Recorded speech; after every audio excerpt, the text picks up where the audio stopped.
சேர்ந்து உங்கள் கவனத்தை யோபு எழுதின புத்தகம் 33ஆம் அதிகாரம் 26ஆம் வசனத்தினுடைய கடைசி பகுதியை என்னோடு கூட சேர்ந்து வாசிக்கிறேன் பார்க்கிறேன். அந்த மனுஷனுக்கு அவனுடைய நீதியின் பலனை கொடுப்பார். அந்த மனுஷனுக்கு அந்த மனுஷிக்கு அவனுடைய நீதியின் பலனை கொடுப்பார். God will restore the fruit of righteousness to that individual. Job chapter 33 and verse 26. Our God is a God who rewards. Our God is a God who restores, and our God is a God who gives what is due unto us. This morning we want to meditate on this particular verse. இந்த காலை நேரத்துல இந்த வசனத்திலிருந்து ஆண்டவருடைய வார்த்தையை நாம் ஆண்டவருடைய சத்தியத்தை தியானிக்க இருக்கிறோம். கண்களை மூடி ஆண்டவரை நோக்கி நாம் ஜெபிக்கிறோம். ஆண்டவரே, ஆண்டவருடைய சகல பிரஸ்தாபத்தை பார்க்கிறோம். உடைய வார்த்தையை மகிமைப்படுத்துகிற தேவன் இந்த காலை நேரத்தில் உடைய வார்த்தையை மகிமைப்படுத்திட வேண்டுமா ஜெபிக்கிறோம். ஆண்டவரே, ஆண்டவர் உம்மை மாத்திரம் நம்பி வந்திருக்கிற உடைய பிள்ளைகளுக்கு உடைய வார்த்தையினாலே நீர் போஷிக்க, நீர் பிழைப்பு உண்டாக்க, நீர் ஜீவனம் உண்டாக்க, நீர் கிருபை பார்க்க வேண்டுமா ஜெபிக்கிறோம். ஆண்டவரே, ஆண்டவர் வசனத்தை எங்களுக்கு ஆசீர்வதித்தாருங்க. பெரிய காரியம் நிச்சயமாக நடத்தும். இயேசு மூலம் ஜெபிக்கிறோம் நல்ல பிதாவே, ஆமென். கண்களுக்கு கையை பிடிச்சு சொல்லுங்க. அந்த மனுஷனுக்கு அந்த மனுஷிக்கு அவனுடைய நீதியின் பலனை ஆண்டவர் நிச்சயமாக கொடுப்பார். இப்பதான் நெஞ்சில கை வச்சு சொல்லுங்க. இந்த மனுஷனுக்கு இந்த மனுஷிக்கு அவனுடைய நீதியின் பலனை ஆண்டவர் கொடுப்பார். இந்த வாழ்க்கையில நீங்க இந்த ஸ்லைட்ஸ் போடலாம், ஆங்கிலத்தில் இருக்கிறது, தமிழில் இருக்கிறது, நீங்க போடலாம். ஆண்டவர் பலனளிக்கிறவர். நம்ம வாழ்க்கையில பல நேரங்களில் பிரச்சனை என்னன்னா, பலனை எதிர்பார்க்கிறோம், மனிதனிடத்திலிருந்து எதிர்பார்க்கிறோம், உறவிலிருந்து எதிர்பார்க்கிறோம், பெற்றோரிடத்தில் எதிர்பார்க்கிறோம், குடும்பத்தாரத்தில். அது தவறு அல்ல. அவர்கள் சில நேரம் கொடுப்பார்கள், கொடுக்க மறப்பார்கள். அது மனித இயல்பு. நாமும் பல நேரங்களில் நமக்கு நன்மை செய்ய மறந்தவர்களாக தான் இருக்கிறோம். ஆனா வசனம் சொல்கிறது, நீதியின் பலனை ஆண்டவர் கொடுக்கிறவராக இருக்கிறவர்களே. சொல்லுங்க, ஆண்டவர் தான் நம்முடைய நீதியின் பலனை கொடுக்கிறவர். இந்த வசனத்தை ஆண்டவர் யாருக்கு சொல்கிறார்? முதலாம் அதிகாரத்தில் 8ஆம் வசனத்தில் வாசிக்கிறோம். ஊத்தமன் சன்மார்க்கன், தேவனுக்கு பயந்து பொல்லாப்புக்கு விலகியவன் என்று சொல்லி பெயர் பெற்ற யோபு ஆண்டவர் தாமே அவனுடைய வாழ்க்கை குறித்து சர்டிபிகேட் கொடுக்கிறார். ஆனாலும் அங்கே பிசாசனம் குறிக்கிட்டு சொன்னா, ஆண்டவரே அவன் விருதாவாக அவனை தேடுகிறான். நீர் அவனுக்கு வேண்டி நன்மைகளை கொடுத்திருக்கிறீர், பிள்ளைகளை கொடுத்திருக்கிறீர், ஆடு மாடுகளை கொடுத்திருக்கிறீர், வேலைக்காரரை கொடுத்திருக்கிறீர், அவன் வேண்டியதை எல்லாத்தையும் கொடுத்திருக்கிறீர். ஆகையினால் அவன் உண்மை தேடுவது இயல்புதான். அதில் ஆச்சரியப்படுவதற்கு ஒன்றுமில்லை. அவனுடைய வாழ்க்கையில சற்று காலதாமதம் பண்ணுங்க. அவனுக்கு வர வேண்டிய நன்மைகளை சற்று காலதாமதம் பண்ணும் பொழுது அவன் உண்மை தேடுகிறானா இல்லை என்று சொல்லி சோதித்து பார்க்கும்படியாக விசாசனம் கேட்கிறான். ஆண்டவர் அதற்கும் இடமளித்து அவருடைய வாழ்க்கையில நெருக்குகள், பாடுகள், உபத்திரவங்களை நடத்தினாலோ தன்னுடைய உண்மையில தன் உத்தமத்துல இருந்த அந்த மனுஷனை பார்த்து இந்த 26ஆம் வசனத்துல யோபு 33ஆம் அதிகாரத்துல எலிவை கொண்டு சொல்கிறார். அந்த மனுஷனுக்கு அவருடைய நீதியின் பலனை ஆண்டவர் கொடுக்கிறவராக இருக்கிறார். சொல்லுவேன், whatever your circumstances, whatever your difficulties, our God is a God who sees to it. Whether human people, whether people around us recognize or appreciate or give the necessary appreciation unto us or not, God is a God who gives us in due time. In due season, God will restore the fruit of righteousness. நம்முடைய வாழ்க்கையில ஆண்டவர் பலனளிக்கிறவராக இருக்கிறார். We should expect our reward from people, and we should not expect, like, if people fail to acknowledge us for what we have done, we should not be worried, we should not be carried about, but rather we should expect our appreciation from God, we should expect our reward from God. வேதம் விதமாய் சொல்கிறது. மத்தேயு 6ஆம் அதிகாரம் 4ஆம் வசனம், 6ஆம் வசனம், 18ஆம் வசனத்துல ஆண்டவர் தெளிவாய் சொல்கிறார், அப்பொழுது அந்தரங்கத்தில் பார்க்கிற உன் பிதா தாமே வெளியரங்கமாய் பலனளிப்பார். The God who sees in secret. நீங்களும் நானும் ஆண்டவருக்காக எடுத்த பிரயாசங்கள், நம்முடைய உண்மை, நம்முடைய உழைப்பு, நம்முடைய அர்ப்பணிப்பு, நம்முடைய தியாகத்தை ஒருவேளை மனிதர்கள் மறந்து விடலாம், சூழ்நிலைகள் மறக்கப்பட செய்யலாம். ஆனா ஆண்டவர் அவைகளை நினைவு கூறுகிற ஆண்டவர், அந்தரங்கத்தில் பார்க்கிற ஆண்டவர் வெளியரங்கமாக பலனளிக்கிறவராக இருக்கிறார். Our God will publicly acknowledge us even will acknowledge us before the angels, he will acknowledge us before the people around us. எந்த இடத்துல வெட்கப்பட்டோமோ, எந்த இடத்துல அவமானப்படுத்தப்பட்டோமோ, அந்த இடத்துல ஆண்டவர் வெளியரங்கமாக பலம் எடுத்து ஆண்டவர் நம்முடைய வாழ்க்கையில ஆண்டவர் கூடவே இருக்கிறார் என்பதை விளங்கச் செய்கிற ஆண்டவராக இருக்கிறார். ஆண்டவர் இவ்விதமாக மோசேயை பார்த்து சொல்கிறார். வாசிங்க யாத்திராகமம் 34 அதிகாரம் 10 வசனத்தில் ஆண்டவர் மோசேயை சொல்கிறாரு. ஆண்டவர் சொல்றார், நான் உன்னோடு உடன்படிக்கை பண்ணினேன். அந்த வசனத்தை யார் சத்தத்தை வைத்து வாசிங்க. இதோ நான் ஒரு உடன்படிக்கை பண்ணுகிறேன். பூமி எங்கும் எந்த ஜாதிகளிடத்திலும் செய்யப்படாத அதிசயத்தை உன் ஜனங்கள் முன்பாகவும் செய்வேன். உன்னோடு கூட இருக்கிற ஜனங்கள் எல்லாரும் கர்த்தருடைய செய்கைகளை காண்பார்கள். உன்னோடு கூட இருந்து நாம் செய்யும் காரியம் பயங்கரமாய் இருக்கும். Our God is a God who does miracles before our people. Where we have gone, where we have been despised, marginalized, ostracized, and we neglected, our God is a God who does miracles. ஆண்டவர் வெட்கப்பட்ட இடத்துல நம்முடைய தலை நிமிரச் செய்கிற ஆண்டவராக வழியை சொல்கிறேன். இந்த வாரத்துல இந்த நாள் ஆண்டவர் செய்வார். ஆண்டவர் நம்முடைய வாழ்க்கையில் ஏற்ற நேரங்களிலே செய்கிறவராக இருக்கிறார். பிரசங்கி 3:11 வசனத்துல ஆண்டவர் சொல்கிறார், ஆதினத்தின் காலத்திலே நேர்த்தியாக செய்கிற ஆண்டவர். நீங்கள் நம்ம துரித உலகத்தில் வாழுகிறோ, நம்முடைய வாழ்க்கையில் காத்திருத்தல் என்பது இல்லை. டக்குனு நடக்கணும். ஆண்டவர் இன்றைக்கு கொடுத்த வாக்குத்தத்தத்தை நாளைக்கே நிறைவேற்றணும் சொல்லி அவிதமான மனநிலை கொண்டவர்களாக இருக்கிறோம். ஆனால் ஆண்டவர் நம்முடைய நாட்களில் நம்ம வாழ்க்கையை செய்வார். காலத்துக்கு முந்தி செய்ய மாட்டார், காலத்துக்கு பிந்தி செய்ய மாட்டார். ஏற்ற நேரத்தில் in due season God will accomplish greater things in our lives.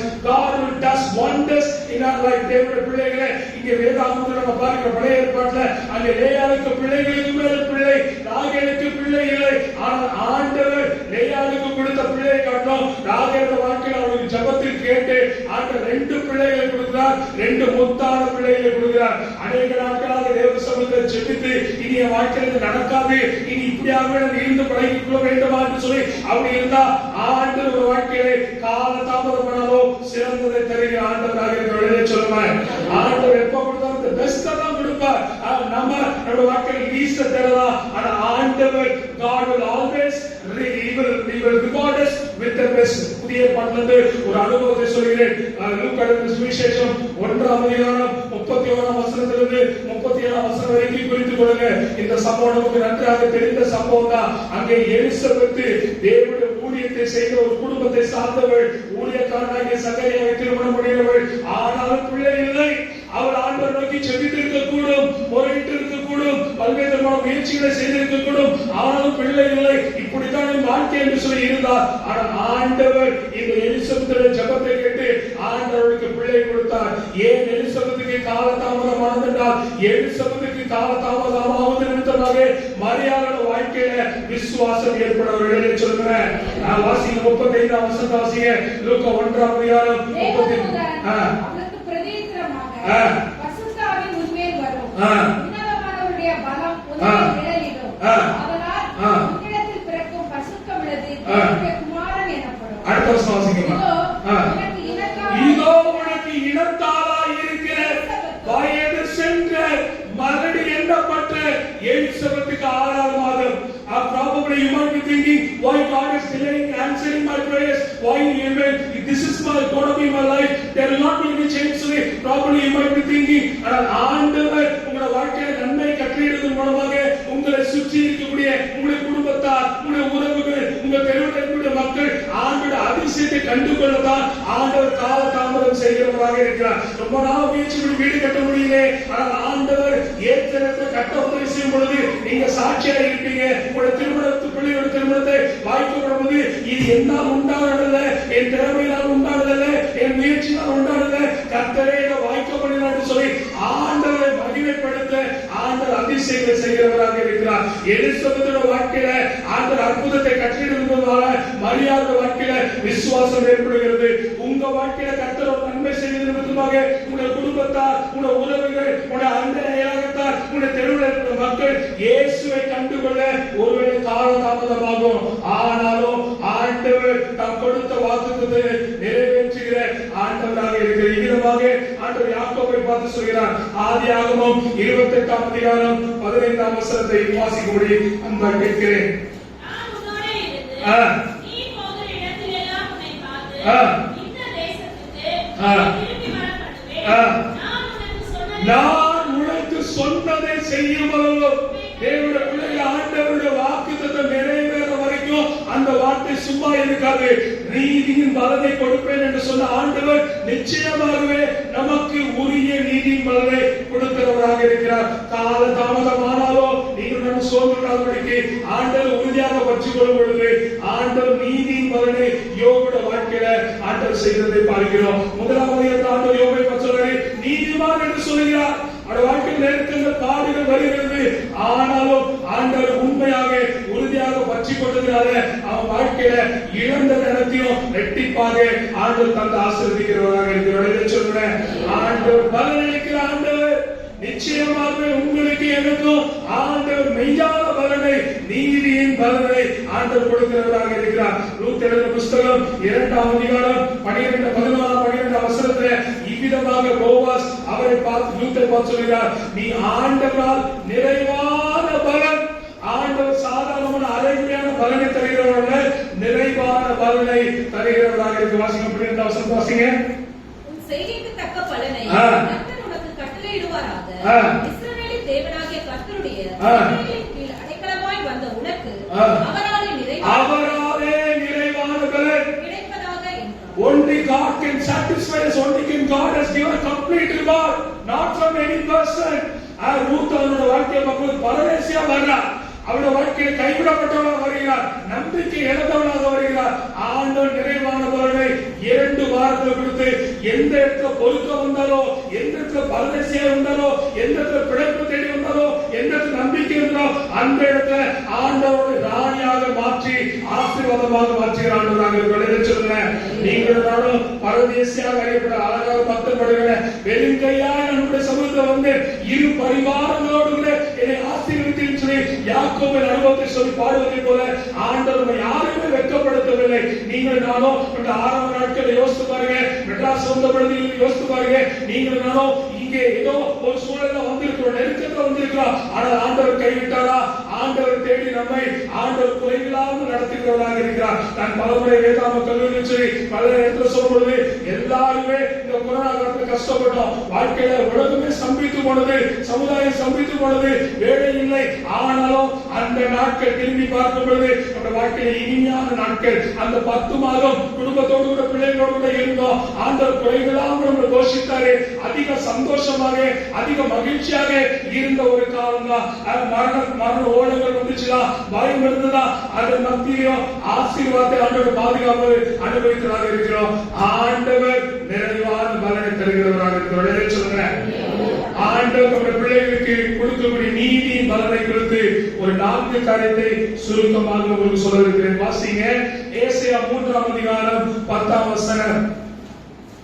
ஏசாயா 3ஆம் அதிகாரம் 10ஆம் வசனத்தை வாசிங்க என்று கேட்கிறேன். உங்களுக்கு நன்மை உண்டாகும் என்று நீதிமான்களுக்கு சொல்லுங்கள். அவர்கள் தங்கள் கிரியையின் பலனை அனுபவிப்பார்கள். நீதிமான்கள் தங்கள் கிரியையின் பலனை அனுபவிப்பார்கள். We are made righteous not by our efforts, not by our endeavors, not by our spirituality, not by our ethics, but we are made righteous by believing in Jesus. இயேசு எனக்காக பிறந்தார், எனக்காக மரித்தார், எனக்காக அடக்கப்படக்கூடாது என்று விசுவாசிக்கிற நீங்களும் நீதிமான்கள். அந்த நீதிமானுக்கு ஆண்டவர் சொன்னாரே, அந்த நீதிமான்களுக்கு பூமியில பலன் இருக்கிறது, அந்த நீதிமான்கள் பூமியில பலனை அனுபவிப்பார்கள் என்று சொல்லி வசனம் தெளிவாக சொல்கிறது. நீங்களும் நீதிமான்கள் பக்கத்தில் எப்படி சொல்ல, நீங்களும் இயேசுவை விசுவாசிப்பதினால் சொல்லுங்க, இயேசுவை விசுவாசிப்பதினால் நீங்கள் நானும் நீதிமான்.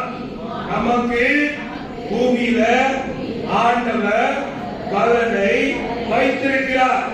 Just because for those of you who cannot say Tamil, say in English, we are righteous because we believe in Jesus, and because we believe in Jesus, God has a reward for us on this earth. இந்த பூமியில ஆண்டவர் நிறைவான பலனை வைத்திருக்கிறார். பூமியில ஆண்டவர் என்ன பலனை வைத்திருக்கிறார் என்னோட கூட சேர்ந்து வாசிக்கும் நன்மை கேட்கிறேன். நீதிமொழிகள் 11ஆம் அதிகாரம் 31வது வசனம். 31 வசனத்துல முதலாவது பகுதி. நீதிமானுக்கு பூமியில் சரி கட்டப்படுமே. நீதிமானுக்கு பரலோகத்தில் ஆண்டவர் நமக்கு பலனை வைத்திருக்கிறார். அந்த ஸ்தோத்திரம். ஆனா வசனத்துல பூமியில நீதிமானுக்கு சரி கட்டப்படும். பூமியில நீதிமானுக்குரிய பலனை ஆண்டவர் தருகிறவராக இருக்கிறார். என்ன ஆண்டவர் பூமியில வச்சிருக்கிறார்? அதுக்கு முந்தின வசனம் வாசிங்க, 9 வசனம் வாசிங்க. நீதிமானுடைய பலன் ஜீவ விருட்சம், ஆத்துமாக்களை ஆதாயப்படுத்திக் நீதிமானுடைய பலன் ஜீவ விருட்சம். பக்கத்துல பாருங்க, ஜீவ விருட்சம். ஜீவன் ஆண்டவர் 3 காரியத்தை, அடுத்த ஸ்லைடு கொடுக்கிறது, 3 காரியத்தை மனிதன் கேட்காமல் ஆண்டவர் கொடுக்க நினைத்தார். முதலாவது ஆண்டவர் மனுஷனுக்கு கொடுத்தது அவருடைய சாயல். பக்கத்துல பாத்துங்க, God's image, God's likeness. பூமியில எந்த ஜீவராசிகளுக்கும் இல்லாத ஒரு பாக்கியம் நீங்கள் நான் தேவ சாயலில் படைக்கப்பட்டிருக்கிறோம். இந்த அழகான மலைகள் இருக்கிறது, பிரம்மாண்டமான இமயமலை இருக்கிறது, அழகான நீர்வீழ்ச்சி. ஆனால் இவைகளுக்கு தேவ சாயல் இல்லை. பூமியிலுடைய எந்த ஜீவராசிகளுக்கோ தேவ சாயல் இல்லை. உங்களுக்கு எனக்கோ தேவன் தம்முடைய சாயலை, தம்முடைய ரூபத்தை கொடுத்தவராக சொல்லுங்க. அதை உணராததுனால என்ன பண்றோம்? அந்த ஆக்ட்ரஸ் மாதிரி நான் இல்லையே, அந்த ஹீரோ மாதிரி இல்லையே, அந்த சாயத்தை பூசலாமா, இந்த கிரீமை பூசலாமா, இப்படி முடிய வெட்டலாமா அப்படின்னு சொல்லி நம்ம ஏமாற்றிக் கொள்கிறோம். We are created in the image and likeness of God. கண்ணாடியில பார்த்து சொல்றோம், எவ்வளவு அழகாக, எவ்வளவு நேர்த்தியாக தேவ சாயலில் நீங்கள் நான் படைக்கப்பட்டிருக்கிறோம் சொல்றேன். நானும் ஒரு சின்ன வயசுல இருக்கும்போது, ஐயா நான் கருப்பா இருக்கிறேன், மூக்கு பெருசா இருக்குது, வாய் பெருசா இருக்குது, மண்டை பெருசா இருக்குது, குண்டா இருக்குது அப்படின்னு சொல்லி கவலைப்பட்டேன். ஆனால் இன்றைக்கு இந்த வசனத்தை கவலைப்பட, ஆண்டவர் என்னை நேர்த்தியாக அழகாக ஆண்டவர் படைத்தவராக சொல்றேன். கண்ணாடியை பார்த்து சொல்ல, ஒவ்வொரு நாளும் தேவனுடைய படைப்பு. I am a special workmanship of God. வசனம் அதைத்தான் சொல்கிறது. எபேசியர் 2:10 சொல்கிறது, நாம் நற்கிரியைகள் செய்வதற்கு தேவனுடைய விசேஷித்த படைப்பாக இருக்கிறோம். இப்போது நம்ம வீட்டுல போய் மத்தியானல கறிக்குழம்பு வைக்கிறாங்கன்னா அந்த டேஸ்ட பார்த்தோன்னு சொல்லுவோம், எங்க அம்மா வச்சது, எங்க அக்கா வச்சது, எங்க பெரியம்மா வச்சது, எங்க சித்தி வச்சதுன்னு சொல்லி டேஸ்ட வச்ச உடனே, கலரை பார்த்த உடனே, ஒரு வாரம் தொட்டு பார்த்த உடனே சொல்லிட முடியும். இது அவருடைய கைவண்ணமாக படைப்பாக இருக்கிறது. நீங்கள் நானும் ஆண்டவருடைய விசேஷத்தை கைவண்ணமாக இருக்கு. கைவண்ணத்தை நீங்கள் நான் விசேஷத்தை கைவண்ணம் நம்ம அதை உணர அப்படிங்கிற சொன்னோம். நானும் போய் இப்படி இருக்கிறேன்னு, அமெரிக்கால பிறந்திருந்தா நல்லா இருக்குமே, லண்டன்ல பிறந்திருந்தா நல்லா இருக்குமே, அம்மாடி வீட்டுல பிறந்து நல்லா இருக்குன்னு சொல்லி அவிதமாக சொல்லிக்கிறோம். இல்லை, ஆண்டவர் தப்பு பண்ணல. ஆண்டவர் நேர்த்தியாக இந்த குடும்பத்துல, இந்த சூழல பிறக்க வேண்டும் என்று சொல்லி தேவன் தீர்மானித்திருக்கிறார் சொல்றேன். தேவ சாயலில் படைத்திருக்கிறோம், தேவ ரூபத்தை படைத்திருக்கிறோம். சங்கீதம் 139 பிடித்துக் கொடுங்க, 13-16 வசனம். எரேமியா 1-4 வசனம் தெளிவா சொல்கிறது, ஆண்டவர் தாயின் கற்பத்துல உருவாக்கினவராக இருக்கிறார். நம்ம அம்மா அப்பா ஒரு கருவிதான். உலகம் சொல்வது, சயின்ஸ் சொல்வது நம்புவதற்கல்ல. வேதம் சொல்கிறது தேவனுடைய விசேஷித்த படைப்பாக இருக்கிறவர்களே சொல்லுங்க. ஆண்டவர் மனுஷனுக்கு முதலாக கொடுத்தது அவருடைய சாயல், அவருடைய ரூபம். இரண்டாவதாக ஆண்டவர் மனிதனுக்கு கொடுத்தது ஏதேன் தோட்டம். வேற எந்த ஜீவராசிகளையும் கொடுக்கல. ஆதியாகமம் 2:15-16 வசனம் வாசிக்கிறோம். தோட்டத்தை காக்கவும் பண்படுத்தவும் ஆண்டவர் ஆபிரகாமுக்கு ஆண்டவர் கிருபை கொடுத்தவராக இருக்கிறார். தேவ பிள்ளையே, ஆண்டவர் மூன்றாவதாக மனுஷனுக்கு கொடுக்க நினைத்ததான் ஜீவ வெளிச்சம். அதற்கு முன்பாக அவன் தகுதி உள்ளவனா, அவன் பாத்திரவானான்னு சொல்லி அவனை சோதித்த பாத்திரம் கொடுக்க நினைக்கிறார். அதற்குள்ளாக மனிதன் தேவனுக்கு பாவம் செய்ததுனால ஜீவ வெளிச்சத்தை அவனுக்கு கிடைக்கல. ஆனா ஆண்டவருக்கு ஜீவ வெளிச்சத்தை பரலோக ராஜ்யத்திலே வைத்திருக்கிறார். வெளிப்படுத்துகிற விசேஷம் 2-7 சொல்கிறது, ஜெயம் கொள்ளுகிறவன் எவனோ அவனுக்கு பரதேசி மத்தியில் இருக்கக்கூடிய ஜீவ வெளிச்சத்தை ஆண்டவர் கொடுக்கிறார். God is going to give us a tree of life in heaven to those who are overcome. We have to live our life and we have to be successful and God will definitely reward us with the tree of life. ஆனா இந்த வசனம் சொல்கிறது, நீதிமானுக்கு பூமியில ஜீவ வெளிச்சம். வசனம் போய் சொல்கிறதா? இல்லை, ஆண்டவர் நிச்சயமாகவே ஜீவ வெளிச்சத்தை கட்டளையிடுவார். ஆண்டவர் கொடுக்கக்கூடிய ஜீவ வெளிச்சம் எப்படியாக இருக்கிறது வாசிங்க. நீதிமொழிகள் 13-12 வசனம்.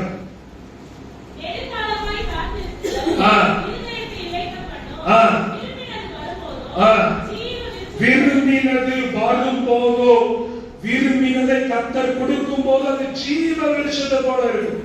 குடும்பத்துக்காக, பிள்ளைகளுக்காக, எதிர்காலத்துக்காக தினந்தோறும் ஆனால் ஆண்டவர் நெடுங்காலமாய் காத்திருந்த நம்முடைய காத்திருப்புக்கு ஒரு முடிவை உண்டு பண்ணி ஜீவ விருட்சத்தை கட்டளையிடுகிற ஆண்டவராக சொல்லுங்க.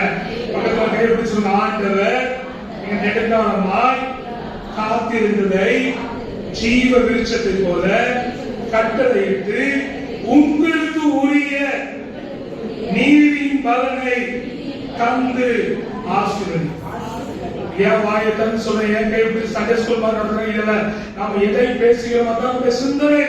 வாயை திறந்து கர்த்தரை மேய்ப்பராக நான் தாழ்ச்சியடைன்னு சொல்லி காலை சொல்லி பாருங்க. நீங்க வாழ்க்கையில எதிலையும் நீங்க தோல்வியடைய மாட்டீங்க. பலப்படுத்தி கிறிஸ்துவா எல்லாவற்றையும் செய்ய கர்த்தர் எனக்கு பலம் தருவார் என்று சொல்ல வேண்டும். This is not positive statement, but we are pronouncing the word of God. We are pronouncing the living word of God. ஆண்டவருடைய வார்த்தை பிரகடனப்படுத்தும் போது வாயினால் சொல்றது நம்முடைய சிந்தையாக மாறும். எது நம்முடைய சிந்தையாக இருக்கிறதோ அதுதான் நம்ம வாயிலிருந்து பேச்சாக வெளிப்படும். அதனால ஒவ்வொரு நாளும் காலையில எழுந்து கர்த்தர் வார்த்தை சொல்லி அறிக்கையிடும் பொழுது கர்த்தர் அந்த வார்த்தை கேட்க வெளிச்சத்தை வார்த்தை கேட்ட ஆசீர்வாதத்தை கொண்டு நம்மை நடத்துகிற ஆண்டவராக இருக்கிறார். இரண்டாவது ஆண்டவர் முதலாவதாக ஜீவ விருட்சத்தை கொடுப்பார். இரண்டாவதாக ஆண்டவருடைய பிள்ளைகளுக்கு கொடுக்கக்கூடிய ஆசீர்வாதம் வாசிங்க. ஏசாயா 32ஆம் அதிகாரம் 17ஆம் வசனம் 18ஆம் வசனம். நீதியின் கிரியை சமாதானமும் நீதியின் பலன் ஏற்றுக்கொள்ள அமைதியும் சுகமுமா. அடுத்த வசனம். சமாதான தாவரங்களிலும் நிலையான வாசஸ்தலங்களிலும் இந்த வசனத்தை ஆண்டவர் யாருக்கு சொல்றார்? இந்த வசனம் யாருக்காக சொல்லப்படுகிறது? வாசிங்க 13 வாசிங்க. ஏன் ஜனமே நிலத்திலோ களிப்புற்றிருந்த நகரத்திலுள்ள சந்தோஷம் நிறைந்த எல்லா வீடுகளிலும் செடியும் நெரிசலும் குறைக்கும். அரண்மனை பாழாக விடப்படும். ஜனம் நிறைந்த நகரம் பெருமையாகும். மேலும் துர்க்கமும் என்றைக்கும் கெவிகளாகும். அவைகள் காட்டு கழுதைகள் கழிக்கும் இடமாகும். இந்த பக்கத்துல இருக்கக்கூடிய இடத்தை பாருங்க. இந்த இடத்துல வந்து யாராவது நீங்க தங்கி போறவங்க எத்தனை பேர் தங்க விரும்புவீங்க? இந்த இடம் தங்குவதற்கு ஏற்ற இடமா இருக்கிறதா? இந்த வசனம் இஸ்ரவேல் ஜனங்களை பத்தி சொல்லுது. நம்ம பாஷையில சொன்னா எப்படி இருந்தா எப்படி ஆயிட்ட, அதான் இந்த வசனம். இந்த ஜனத்தை யாரு? கட்டாத வீட்டை கொடுக்கிறார், நட்டாத தோட்டத்தை கொடுக்கிறார், பாலம் நேரம் ஓடக்கூடிய தேசத்தை கொடுத்து அவளை வாழ வச்ச ஆண்டவரை மறந்து உடன்படிக்கை மீறினதுனால அவனோட வாழ்க்கையில சாபம், அவனோட வாழ்க்கையில நெரிஞ்சல், ஆடு மாடு தங்கக்கூடிய இடமாக அவனோட அரண்மனை பாலாய் கிடந்தது. அந்த பிள்ளைகளை பார்த்து ஆண்டவர் சொன்னாரு, நான் உனக்கு சமாதானத்தை தருவேன், நான் உனக்கு சுகத்தை தருவேன். நான் ஆண்டவர் கொடுக்கிற சமாதானம் அப்படின்னா என்றுமுள்ள அமெரிக்கை. It's quietness forever. ஆண்டவர் அந்த காணல் நீரை போன்ற ஒரு ஆசீர்வாதத்தை தருகிறவர், என்றுமுள்ள அமெரிக்கை தருகிறவர். சொல்லுங்க. When God gives something, it will not be a fleeting one, it will not be an ephemeral one, it is not an effervescent. What God gives us is something very permanent, it is something long-lasting. அதைத்தான் வசனம் சொல்கிறது. என்றுமுள்ள அமெரிக்கை, என்றுமுள்ள சுகம், என்றுமுள்ள சமாதானத்தை ஆண்டவருடைய பிள்ளைகளுக்கு தருகிறவராக இருக்கிற தேவ பிள்ளையே, நீங்கள் நானும் ஒருவேளை இந்த 13ஆம் வசனத்தின்படி 14ஆம் வசனத்தின்படி வாழ்க்கை நம்பிக்கை இழந்து, வாழ்க்கை எதிர்காலத்தை இழந்து, ஒரு விதம் இப்படிதான் என் வாழ்க்கை இப்படியாக போயிட போதும் நினைத்தீங்கன்னா, ஆண்டவர் நம்முடைய ஆவியினாலே அதை கற்றறிகிறவராக இருக்கிறார். 15ஆம் வசனம் சொல்கிறது, உன்னதத்திலிருந்து நம்மால் ஆவி ஊற்றப்படும். ஆண்டவருடைய ஆவியானவர் பாழாய் போன வனாந்தரங்களை பயிர்நிலமாய் மாற்றுகிறார். What is barren, God can make it a beautiful vegetation. Let me read another scripture and explain. இன்னொரு கூட சேர்ந்து வாசிங்க. யோவேல் 1ஆம் அதிகாரம் 10ஆம் வசனம் வாசிங்க. யோவேல் 1ஆம் அதிகாரம் 10ஆம் வசனம். வயல்வெளி பாழாயிற்று, பூமி துக்கம் கொண்டாடுகிறது, விளைச்சல் அழிக்கப்பட்டது, புது திராட்சரசம் வற்றி போயிற்று, எண்ணெய் மாண்டு போயிற்று. பயிரிட குடிகளே வெட்கப்படுங்கள், கோதுமையும் வார்கோதுமையும். இப்படிதான். What is desert? What is wilderness? Can this ground be considered as a desert? நீங்க என்ன போட்டாலும் கொஞ்ச நாளுக்கு அப்புறம் அது நல்லா சுத்தம் பண்ணி அதுல நீங்க செடியை போட்டீங்கன்னா வளர்ந்துடும். வளர்ச்சிக்கு சூழலற்ற இடத்தை தான் நம்ம வளர்ந்தோம் சொல்லலாம். அங்க டன்னா தண்ணி ஊற்றினா அது வளராது. அங்க உலகத்துல சிறந்த தானியங்களை கூட வளராது. அதுக்கெல்லாம் வளர்ந்துடும். ஒருவேளை வனாந்தரத்தை போல வாழ்க்கை இருக்கலாம். வயல்வெளி பாலாய் போயிடுச்சு, வனாந்தரமா இருக்கலாம். ஆனா ஆண்டவர் தம்முடைய பிள்ளைகளுக்கு ஆண்டவர் செய்யக்கூடிய நன்மையை அதே யோவேல் 2ஆம் அதிகாரம் 22ஆம் வசனம் வாசிங்க. மிருகங்களே பயப்படாதேயுங்கள், வனாந்தரத்திலே மேய்ச்சல்கள் உண்டாகும். எல்லாம் சொல்லுங்க, வனாந்தரத்திலே மேய்ச்சல்கள் உண்டாகும். There will be fertility in wilderness. That is what God's word says. It's not my word. I'm just an agent delivering God's word. I'm just a courier boy delivering God's word. This is a word written by God, and it is something that God has given us an inheritance. We have to claim this particular verse. வனாந்திரத்திலே ஆண்டவர் அதை மேய்ச்சல் உள்ளதாக பயிர்களாய் மாற்றுகிற ஆண்டவராக இருக்கிறார். இந்த வாழ்க்கை எப்படிப்பட்ட சிதறமடைந்து இருந்தாலும் நம்பிக்கை இழந்திருக்கலாம், இதுக்கு சாத்தியமே இல்லை, 100 வயது என்று சொன்னாலும் ஆண்டவர் கொடுத்த வாக்குத்தத்தத்தை நிறைவேற்றுகிற ஆண்டவராக இருக்கிற தேவர்களே, ஆண்டவர் என்றுமுள்ள சமாதானத்தை, என்றுமுள்ள சுகத்தை, என்றுமுள்ள அமெரிக்கையை ஆண்டவர் தருகிறவராக இருக்கிறார். அது ஆண்டவர் நமக்கு நீதியின் பலனாக, நம்முடைய பிரயாசத்துக்கு, நம்முடைய உண்மைக்கு, நம்முடைய உத்தமத்துக்கு ஆண்டவர் கொடுக்கக்கூடிய பரிசாக கொடுக்கிறவராக இருக்கிறவரை சொல்லுங்க. மூன்றாவதாக ஆண்டவர் தம்முடைய பிள்ளைகளுக்கு வாக்குத்தத்தம் பண்ண நீதியின் பலன் வாசிங்க. சங்கீதம் 58ஆம் சங்கீதம் 11ஆம் வசனத்தை வாசிங்க என்று கேட்கிறேன். சங்கீதம் 58:11 வாசிங்க. மெய்யாய் நீதிமானுக்கு பலன் உண்டு. 3 வசனம் வாசிட்டேன். ஏசாயா 3:10, நீதிமொழிகள் 11:31, இப்ப சங்கீதம் 58:11, 3 வசனமும் பூமியில பலன் உண்டு. பூமியில ஆண்டவர் பலன், God is going to reward us while we are on earth. ஆண்டவர் சொல்லி செய்யாதிருக்கிற ஆண்டவர் நிச்சயமாக செய்வார். எப்ப செய்வார், எப்படி செய்வார், நிச்சயமாக ஆண்டவர் செய்கிறவராக இருக்கிறார். தேசத்தை கொடுப்பேன்னு சொல்லி ஆபிரகாமுக்கு சொன்னாரு, ஈசாக்குக்கு சொன்னாரு, யாக்கோபுக்கு சொன்னாரு. 3 பேருமே பஞ்ச பரதேசியாக தான் தேசத்தை பெறாமல் மறித்து விட்டார்கள். ஆண்டவர் போய் சொன்னார், இல்லை. யாத்திராம 2ஆம் அதிகாரம் கடைசி வசனம் சொல்கிறது, ஆண்டவர் ஆபிரகாமோடு கூட, ஈசாக்கோடு கூட, யாக்கோபோடு கூட தான் சொன்ன வாக்குத்தத்தத்தை நினைவு கூர்ந்து அவருடைய பிள்ளைகளுக்கு அந்த தேசத்தை சுதந்திரமாக தருகிறவராக இருக்கிறார். தேவப்பிள்ளையே, ஒருவேளை உங்களுடைய உண்மை நிமித்தமாக, உங்களுடைய உத்தமத்திற்காக உங்களுடைய பிள்ளைகள், உங்களுடைய சந்ததிகள், உங்களுடைய பேர பிள்ளைகளை கர்த்தர் கைவிட மாட்டார். கர்த்தரை ஆசீர்வதிக்கிறவராக இருக்கிறார். ஆண்டவர் நிச்சயமாகவே பூமியில நமக்கு உரிய பலனை வைத்திருக்கிறார். 11ஆம் வசனத்தை வாசிட்டீங்க, இப்ப 10ஆம் வசனத்தை வாசிக்கணும். வழிவாங்குதலே நீதிமான் காணும்போது மகிழுவான். நீதிமான் ஆண்டவர் கொடுக்கிற 3ஆம் காரியம், you will see the victory over your enemies. பழி வாங்க சொல்லல, பழி வாங்குகிற நீதிமான் காணும்போது ஆண்டவர் நமக்காக வழக்காடுகிறவராக, ஆண்டவர் நமக்காக யுத்தம் செய்கிறவராக இருக்கிறவரை சொல்றேன். ஆண்டவர் உங்களுக்காக, எனக்காக உண்மை தொழில் கண்ணின் மணியை தொழிலார். நம்மளை இவ்வளவாக நேசித்து வேலை பண்ண யாராவது இருக்கிறாரா? நம்ம அம்மாவா, அப்பாவா, கணவனா, மனைவியா எல்லாரும் வேலை பண்றாங்க. அவரை காட்டிலும் நம்ம அதிகமாக வேலை பண்ணுகிற ஆண்டவர் நம்ம தேடி வருகிறவராக இருக்கிறார். ஆதாமனுக்கு தேடி வந்தார். ஆதாமே ஆதாமன் சொல்லி ஆண்டவர் ஒரு மனிதனை தேடி வந்தார். ஒரு மனிதனை மீட்டெடுக்க தம்முடைய குமாரனாகிய இயேசுவை கொடுத்தார். ரோமர் நிருபம் 5ஆம் அதிகாரம் 6ஆம் 8ஆம் வசனம், 9ஆம் வசனம், 10ஆம் வசனம், 11ஆம் வசனம் இடம் சொல்கிறது, பாவிகளாய் இருக்கையில், துரோகிகளாய் இருக்கையில், அந்நியராய் இருக்கையில், சத்துருக்களாய் இருக்கையில் கிறிஸ்து நம்மை தேடி வந்து ஜீவனை கொடுத்த ஆண்டவர். அந்த ஆண்டவர் நீதிமானுக்காக வழக்காடுகிறவராக சொன்னேன். நமக்காக வழக்காடுகிற ஆண்டவர், நமக்காக பரிந்து பேசுகிற ஆண்டவர், நமக்காக யுத்தங்களை நடப்பிக்கிற ஆண்டவர். 2 வசனத்தை வாசித்து இதை விளக்க விரும்புகிறேன். வாசிங்க. ஆதியாகமம் 31ஆம் அதிகாரம் 19-24 குறிச்சுக்கோங்க. குறிப்பாக 24ஆம் வசனத்தை மாத்திரம் வாசிங்க. அதுக்கு முந்தின வசனம் வாசிங்க sir. 23-24.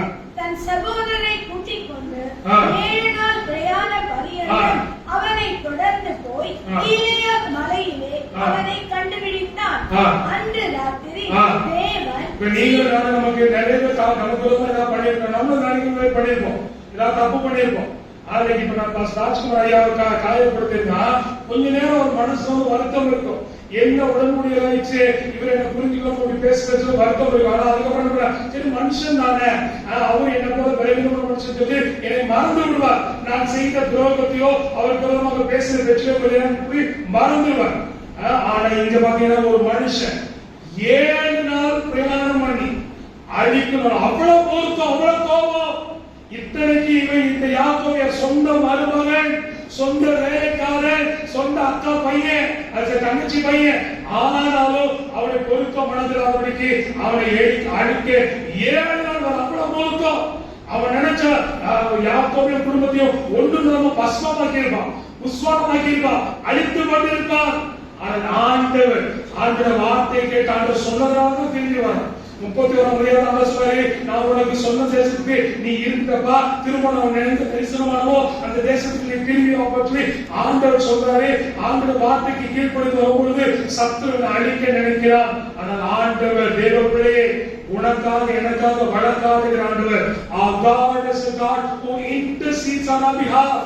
Many a times the problem is we want to settle scores to the people around us. நம்ம வாழ்க்கையில் நாமே காரியங்களை செய்ய பார்க்கிறோம். Allow God to intervene. So far you have been taking your life in your own hands.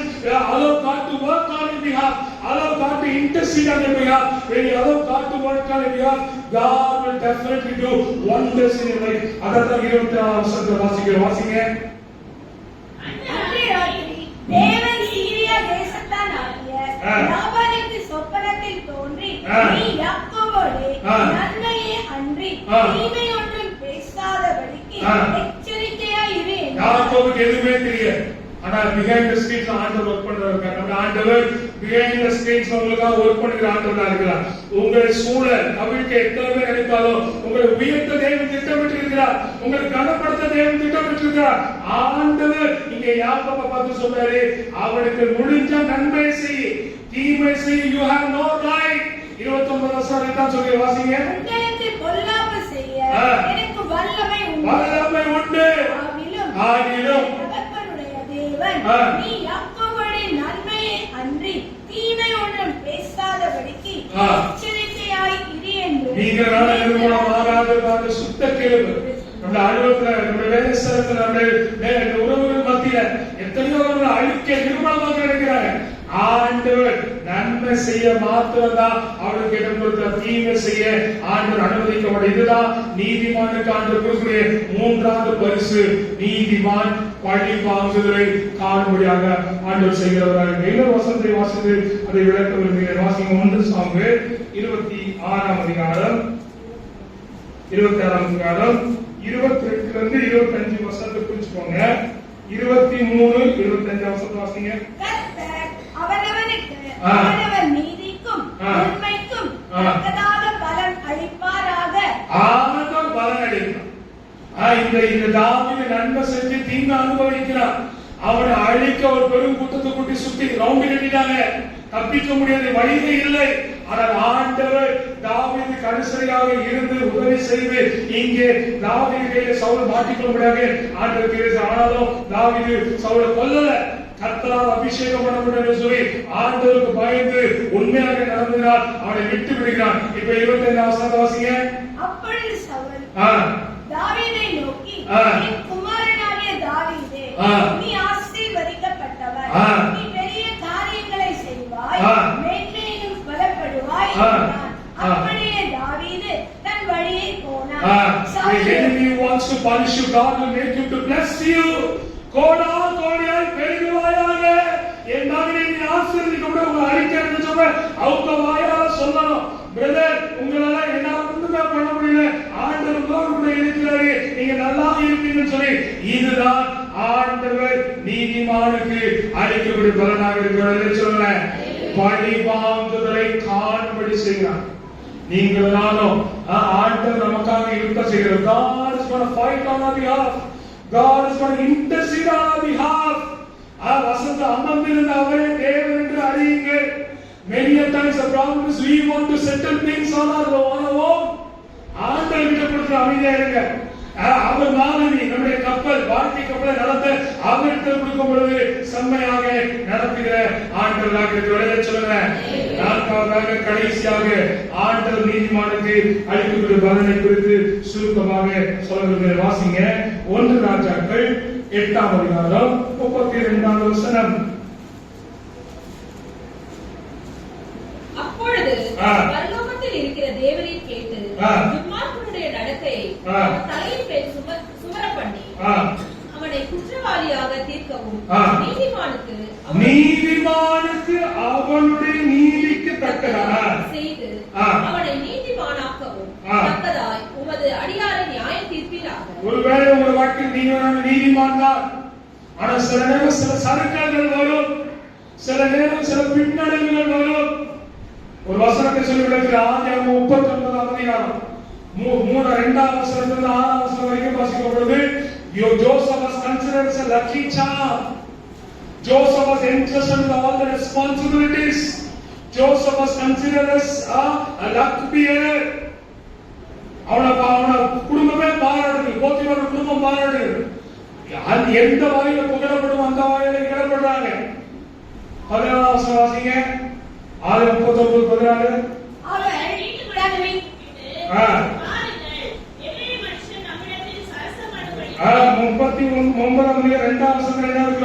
கர்த்தர் யோசேப்போடு இருக்காரு, அவன் ஊழியக்கார வாழ்க்கப்படுகிறாரு, காரிய சித்தி எப்படின்னு அவனுக்கு. இங்க 14ஆம் வசனம் எதிரே மனுஷன், 15ஆம் வசனத்துல வேலைக்காரன், 16ஆம் வசனத்துல நீர் கொண்டு அந்நிய மனுஷன். அவன் வாழ்க்கையில ஒரே நிமிஷத்துல ஒரு சில மொழி நாட்கள்ல அவருடைய செல்வாக்கை இழந்துகிறான். நீதிமான் அற்றவனாக மாறிவிடுகிறான். ஒருவேளை கூட வாழ்க்கை சறுக்களுக்கு பின்னணி வந்துடலாம், ஆனா ஆண்டவர் உங்களை நீதிமானாக விளங்க செய்கிற ஆண்டவராக சொல்லுங்க. நீதிமான் ஆக்குகிற ஆண்டவர், நீதிமான உண்மைக்கு தக்கதாக நீதிமான் ஆக்குகிற ஆண்டவராக இருக்கிறார். ஆண்டவர் எப்படி இந்த யோசனை பார்க்கிறார் வாசிங்க. 2 வசனத்தை பார்த்து வாசிங்க. 44ஆம் அதிகாரம் 39ஆம் வசனத்திலிருந்து 44ஆம் வசனம் வரைக்கும் பிரிச்சு கொடுங்க. அவர் வசனத்தை வாசிக்க நண்பர் கேட்கிறேன். 41, 39, 44 யாராவது வேகம் வாசிங்க.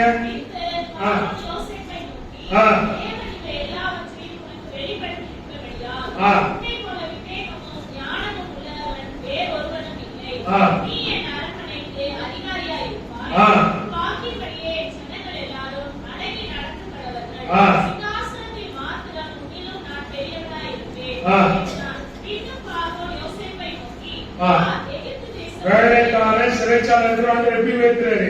ஆரோனுக்கு மேலாக ராஜ அரண்மனையில கற்பனையும் பண்ணி பார்த்துக்க மாட்டான். தேவக்குள்ளேயே வெட்கப்பட்ட இடத்துல அந்த ஆண்டவர் அந்த யோசனை வைக்கும் போது இந்த போத்திபாரும் மனைவியும் பார்த்துருப்பாங்க. ஐயோ, நான் குற்றம் சாட்டினேன், நான் எவ்வளவு மனுஷன், நான் வேலைக்காரன், சரசம் பண்ண வந்து சொன்ன ஆண்டவர் உயர்த்துக்கள் சொல்லி அந்த அம்மா வெட்கப்பட்டிருப்பாங்க. தேவக்குள்ளேயே ஆண்டவர் நம்மை வெட்கப்பட்ட இடத்துல உயர்த்துகிற ஆண்டவராக இருக்கிறார். நாம் நினைப்பதற்கும் வேண்டிக் கொள்வதற்கும் மேலான ஒரு நன்மை தந்து ஆண்டவர் ஆசீர்வதிக்கிறவராக இருக்கிறார். இன்னொரு வசனம் வாசிங்க. 45ஆம் அதிகாரம் 7ஆம் வசனம் 8ஆம் வசனம் வாசிங்க. பூமியிலே உங்கள் வம்சம் ஒழியாமல் இருக்க உங்களை ஆதரிக்கிறதற்காகவும் பெரிய ரட்சிப்பினால் உங்களை உயிரோடு காப்பதற்காகவும் தேவன் என்னை உங்களுக்கு முன்னே அனுப்பினார். ஆதலால் நீங்கள் அல்ல, தேவனே என்னை விடத்துக்கு அனுப்பி என்னை பார்வோனுக்கு தகப்பன். எப்படி முடியும்? பார்வோனுக்கு தகப்பன் ஒரு வேலைக்காரன், அடிமை. அந்த எகிப்தியருக்கு எதுவுமே பிடிக்காது. ஆடு மாடு மேய்க்கிறவன் யாரும் பிடிக்காது. And nobody likes a shepherd. Like if somebody wants to, if you want to befriend a big man who has 100 buffaloes, would you like to befriend him? நமக்கு நண்பர்களாக யார் இருப்போம்? பெரிய பெரிய அலுவலகத்தில் வேலை பார்க்கிறவங்க, பெரிய பெரிய அதிகாரிகள், படிச்சவங்க நம்ம நண்பர்களாக இருக்கிறோம். ஒரு 100 எருமை மாடு வச்சிருக்கிற யாருடைய ஸ்நேகிதராக இருக்க விரும்புமா? 100 எருமை பிடிச்ச இன்னைக்கு ஒரு பெரிய கோடீஸ்வரர். அவங்க வீட்டுல நம்ம பழக விரும்ப மாட்டோம்.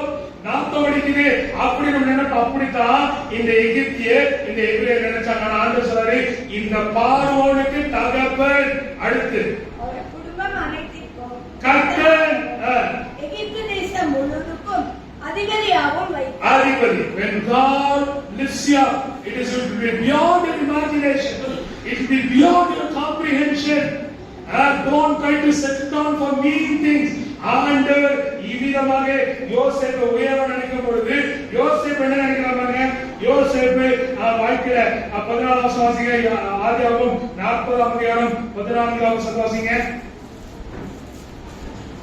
இதுதான் அதன் அர்த்தம் என்று சொன்னது மன்றி, நீ வாழ்வடை இருக்கும்போது என்னை நினைத்து என்னை தயவு வைத்து காரியத்தை பார்வோனுக்கு அறிவித்து. Don't try to settle for mean things. God wants to lift you up as a king, as a royal one, as a commanding one, as a wisest man. God wants to give you power and authority. But here Joseph was trying to settle down for ordinary things. அவன் போய் கேட்கிறான், எப்பா நான் சிறைச்சாலை எந்த தப்பு பண்ணலப்பா, என்ன வந்து கொண்டு போனா ஏதோ இந்த சிறைச்சாலையில நான் கவுன்சிலரா எடுத்துட்டு போறேன், இந்த சிறைச்சாலையில சூப்பர்வைசர் எடுத்துட்டு சொல்லி அதுவான சாதாரண வேலைக்கு ஆசைப்படுறான். ஆனா ஆண்டவர் அவனுக்கு ஏற்கனவே தரிசனம் கொடுத்தார். தரிசனத்தை இழக்கக்கூடாது, ஆண்டவருக்கு நோக்கத்தை மறந்து கூடாது. ஆண்டவர் வாழ்க்கையில அதிகாரியாக மேம்படுவதாக ஆண்டவர் வைக்கிறவர் இருக்கிறார். அதுதான் ஆண்டவர் யோசேப்புக்கு கொடுக்கக்கூடிய நீதியின் பலன். வெட்கப்பட்ட இடத்துல ஆண்டவர் உயர்த்துகிறவராக இருக்கிறார். ஆண்டவர் இந்த வாக்குத்தத்தத்தை கொடுக்க நம்ம என்ன செய்யும்? எல்லா பைபிளுக்கு எல்லா வாக்குத்தத்தம் it is always based on a condition. All the promises of God are based on some conditions. The moment you fulfill the conditions, the promise is yours.